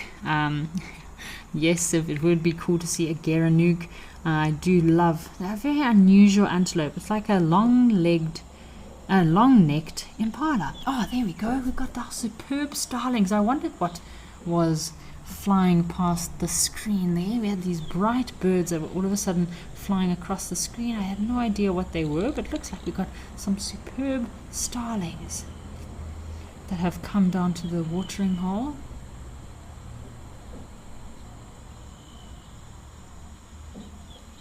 Splendid starlings, superb starlings. Oh, chestnut-bellied starlings. Sorry, folks.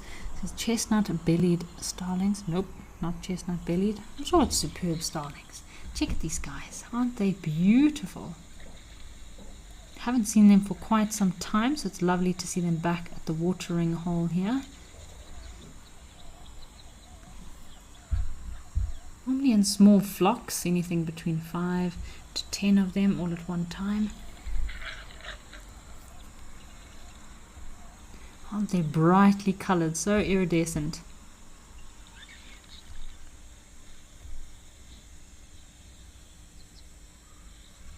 Check at those colorations. What beautiful birds. Gina, they really are beautiful birds, these starlings. It's a very big treat to have them today. I haven't seen them for quite some time. So lovely to see them again.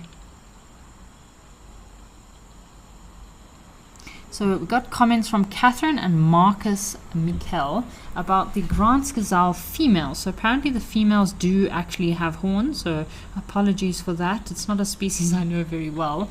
And yeah, the photos I've got in my my mammal book only show the male species. So the females do actually have horns, just the females' horns are smaller, so very similar to your springbok. So that's for the Grant's gazelle.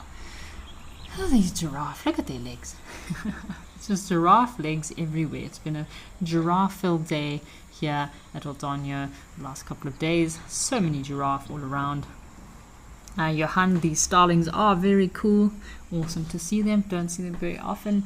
I'd love to have the wattled starlings coming back, and if we could see the wattled starlings in breeding plumage, that would also be pretty cool. But I think the breeding season has actually passed, so the males and females will no longer, or the males will no longer be in their bright colored yellow and black wattles that they have on their face. So yeah, if you have a Google that wattled starling male, very brightly colored. Their body feathers stay the same color, very drab grey, but their facial features do change quite a lot during the breeding season.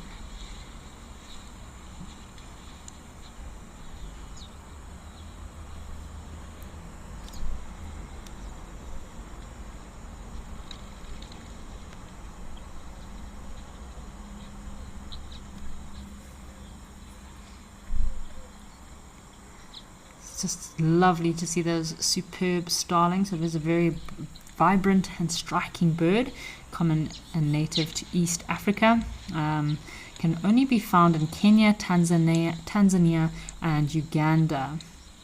Yeah, very beautiful colored bird, distinctly marked with its dark head, those yellow eyes, and that distinctive white line on its chest there. So the habitat those starlings normally occur in savannas, woodlands, scrublands, can often be found near human settlements as well, and Mopani woodlands.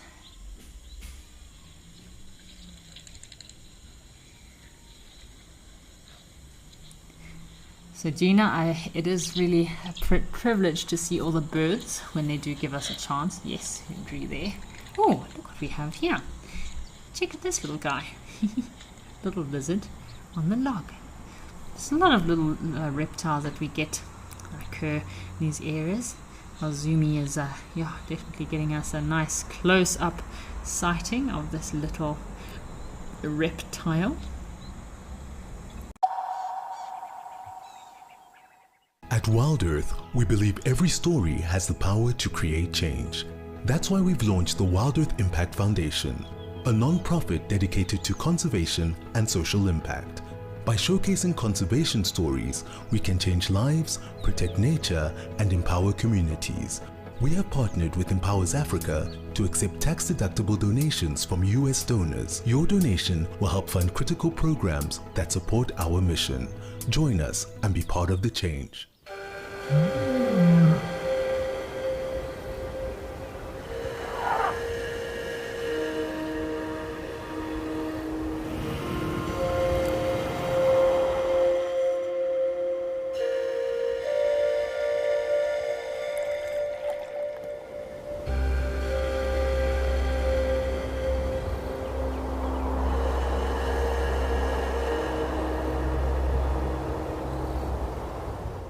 Welcome to Safari Spotlight.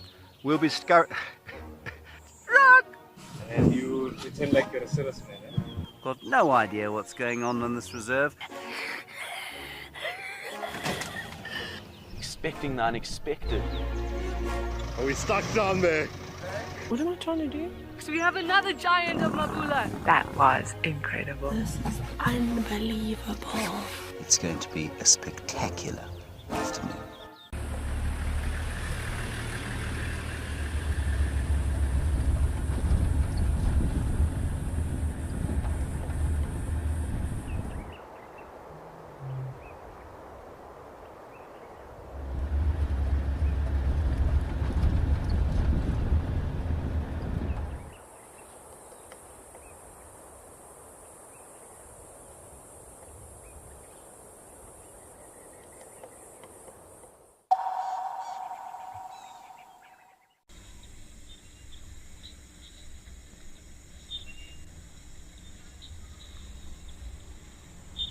Is he hunting? It's like he's hunting.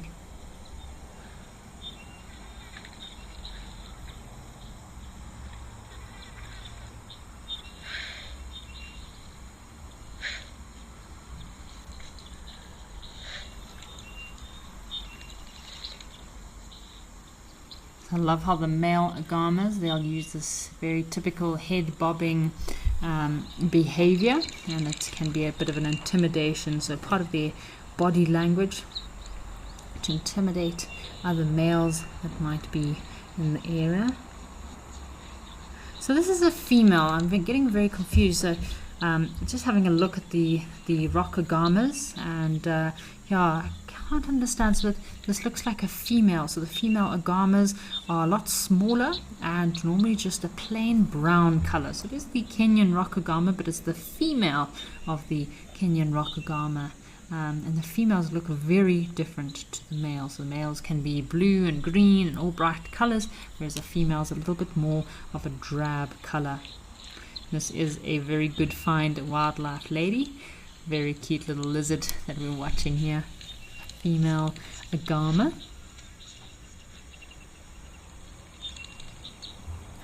Oh, she looks quite exhausted. She looks like she's had a bit of a Wednesday. So unusual with their skin.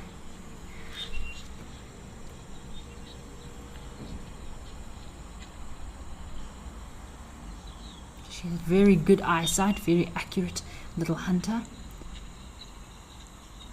And very strong limbs and short claws which help them to climb on their rocks and trees and move very quickly in order to catch their prey. These agama species can be found in Africa, Asia, and even the Middle East, and very adaptable species and can occur in many different regions. So they're very adapted to different habitats. And they are omnivores. They will feed on quite a variety of food, and obviously, as we spoke about earlier, the males are quite territorial. In some species, they do defend their territories quite vigorously in order to protect their females.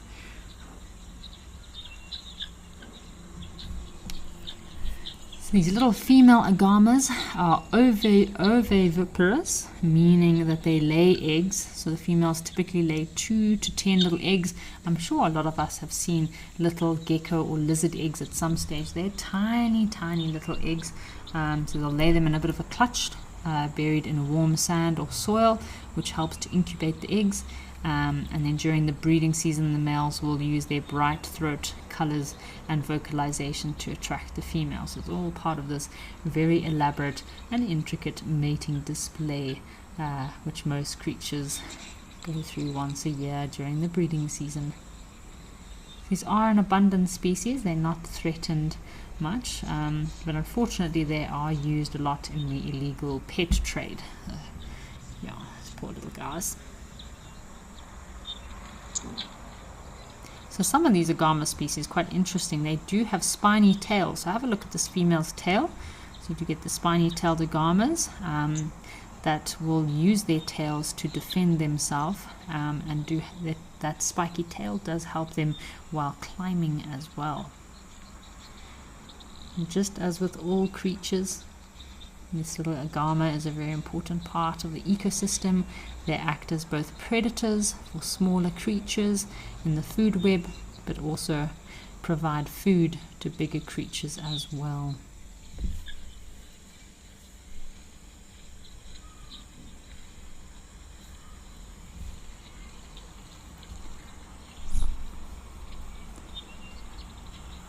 Such peculiar looking creatures, aren't they? Look at those little toes. I do love it when you get these lizards in the desert and they kind of have their legs up, and then they take turns lifting their legs up out of the sand because of the hot soil. It's incredible how well adapted they are to desert environments.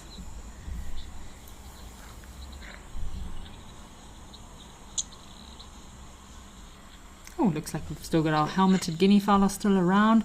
So this is a perfect habitat for these guinea fowl. They will spend a lot of their time around watering holes while scrummaging through elephant dung, looking for any little bits and bobs of food, feeding on grubs and seeds or little insects in their little flocks, which form a good protection and defense mechanism for them. If any of them see predators, they'll very quickly alarm call and they can all run away, fly away quickly. So they can actually fly, these helmeted guinea fowl, although they don't like to fly too much. But yeah, they need to get up into the trees at night, away from predators.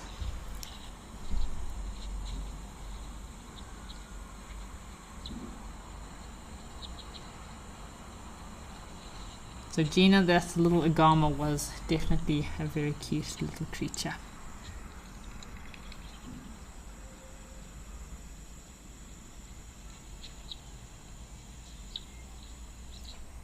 Alright folks, why don't we head back across to Tembe and have a look at our elephants that are at the watering hole.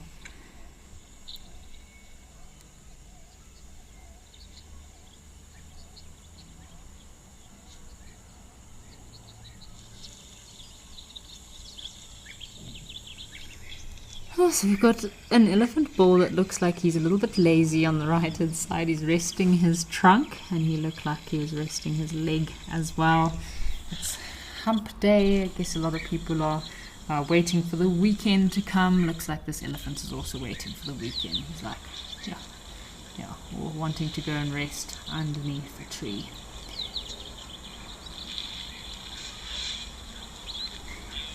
Whoa, we've got lots of elephant bulls. Seems like a lot more bulls have arrived since we were last here. Nice big long tuskers. Just enjoying the afternoon, seeing what comes up. Using these nice sandy areas, which can also be filled with salts and minerals, and the animals will come into these open areas.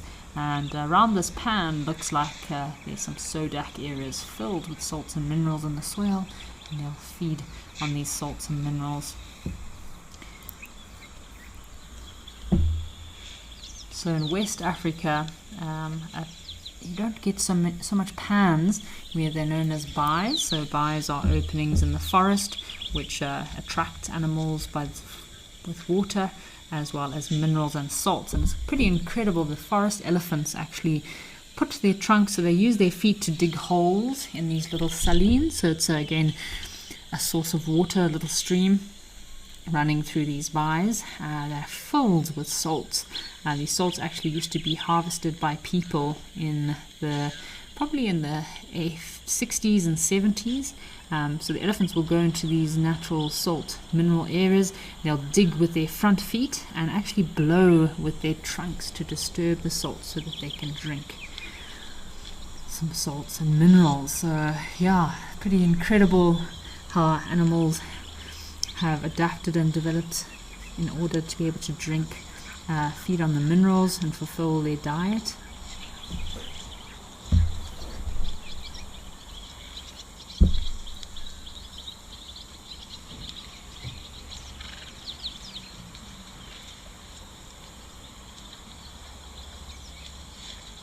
So Gina, yes, our little agama, female agama, was quite a fascinating little creature.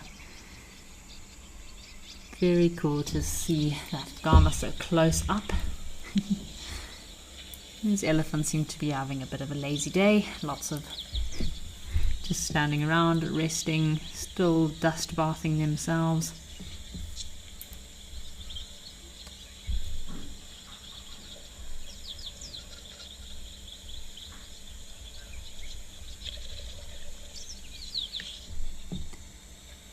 Waiting to see some nyala. I'd love to see some nyala. We haven't seen a nyala for a couple of days.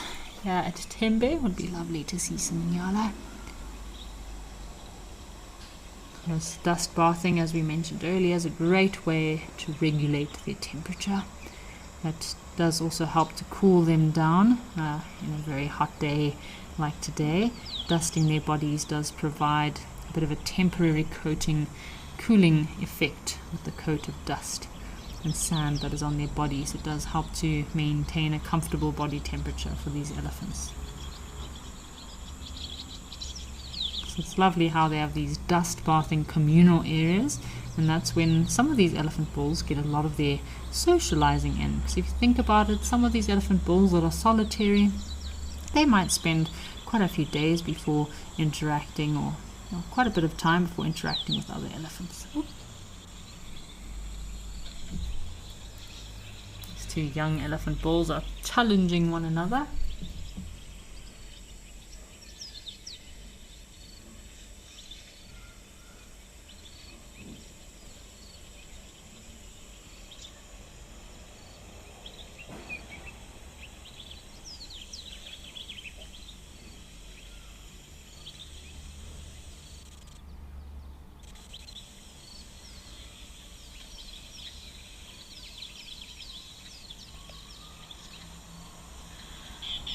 So yeah, it's amazing how these watering holes, so much more to a watering hole than just a place to drink. So these watering holes provide a lot of social interaction for these species that it's very important for them to interact with each other, like these bulls breeding herds, elephant breeding herds interacting with each other. So yeah, they're perfect bonding areas for socializing.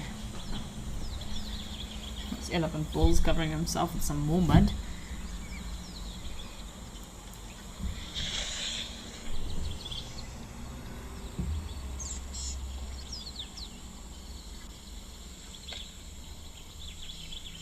Just listening to those sombre green bulls. It's always a typical bird that calls in the very forested areas. Always reminds me of forest region. The green bull, sombre green bull.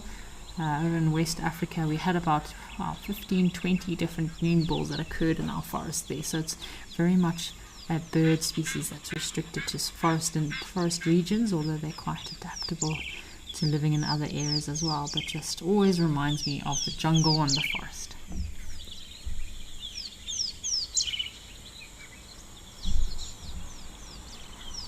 We are all of our other birds. I'm not seeing any African jacanas. Normally you get some lily trotters or African jacanas in this thick reeded area.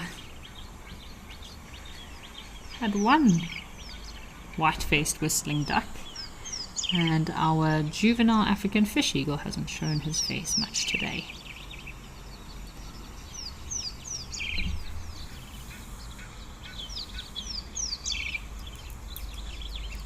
So Wild at Heart, thank you for joining us this afternoon. It has been a lovely afternoon, some great sightings. Looking forward to seeing what they find on the sunset safari, which will be coming up next. They had a very busy and active morning at all of our locations. Lots of lion activity, leopard, a bit of wild dog. Have a lovely afternoon, folks.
Bye.